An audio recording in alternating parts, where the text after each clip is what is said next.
Hey guys, how you all doing? Rob here, Bjorsen Fitness. So we're going to continue the weight loss series with a bang on Monday. So last week we covered the very top of the tree where we begin, which is counting calories. We covered the reasons why, and it is fundamental that you count your calories on a daily basis if you want to get consistent results. But not only get consistent results, know how you're getting those results so you can replicate them over the weeks or the months or the years, whatever you need to do, okay? So right now we are looking at simply calories, okay? I'm not looking about what the calories are made up of. I'm not talking whether they're healthy calories, bad calories.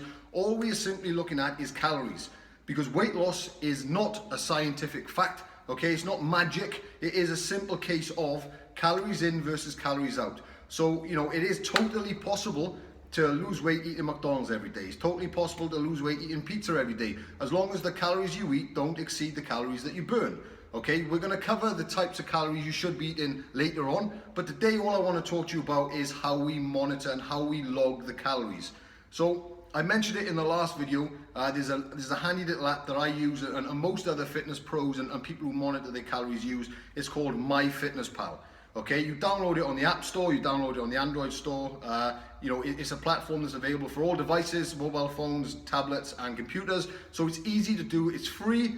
Okay, there is a paid premium version as you become more advanced, but to start with, it's free. It's not going to cost you any money, and all it's going to take is probably a couple of hours of your time just having to play around with it, having to fiddle around with it, and just working out all the stuff from there. But once you understand how to use it, it is very simple, and it's very handy in logging the food that you're eating. Now, we log food for two reasons.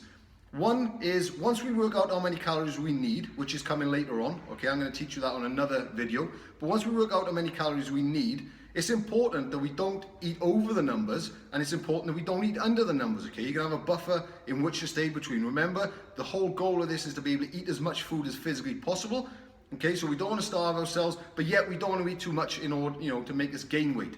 So it's going to tell you when you're approaching your calorie limit for the day, okay? So that's one thing that it's going to do, and that's probably the biggest reason that we're going to use it for.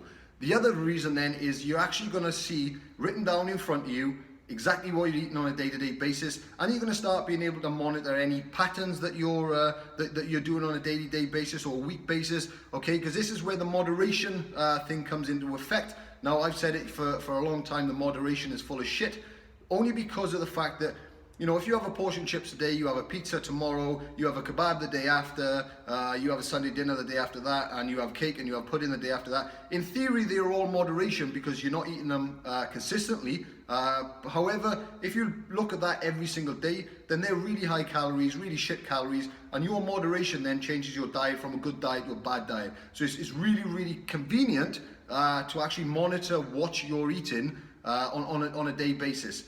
But as and when things progress later on down the line, then we can start looking at macros and your protein and your carbohydrate contents and your fat contents. But to start with, all I want you to do is just get used to playing around with MyFitnessPal, get used to the barcode scanner part, and it's a really handy feature, so you can just scan the food straight off the packets, so you don't have to go working anything out. It's already worked out for you. All you've got to do is log it. It adds everything together for you every single day. It gives you a nice little printout at the top, exactly where you stand in terms of how many calories you've eaten. So it's a really handy tool. So we've got to, in order for everything that I'm about to say, in order for everything to work, we've got to monitor the calories that we're eating, we've got to log them, and we've actually got to start going back over the food we've been eating and trying to work out patterns of times a day where we may be going wrong and ways we can improve. And, you know, you're going to start looking at foods, certain foods, and you're going to look at them and they're going to be very high in calories, where you're finally going to start to realize, wow, you know, if I just take that out of my diet, then I can have 2 extra healthy meals and I can eat a hell of a lot more than just one of those bad meals. So guys, look forward to the next one, which is where I'm going to attempt to teach you how many calories you need on a daily basis to hit the goals you want. Take care.